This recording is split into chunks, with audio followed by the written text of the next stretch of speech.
Noid kadakpõõsaid kahel pool teed rean ja suviõhtut pehmet nagu siid.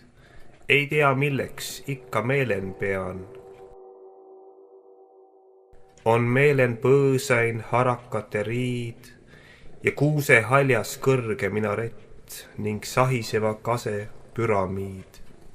Sääl nahkhiir järve kohal lennult rüüpas vett, ent juba karjamaale alla laginal kuu lõuge vahelt kollast tilkus mett ning õhun tundus hommikul saab hall, sest külmaks jäigi meie jumalaga jett. Ei märkanud pisaraid ta kulme all, kui viibuks kauem tundsin peonda kätt, ent nägin põhjataevan virmaliste triibud, öö tagaseinan lehvel nagu naise rätt ja tähed vilkusid kui väiksed piibud.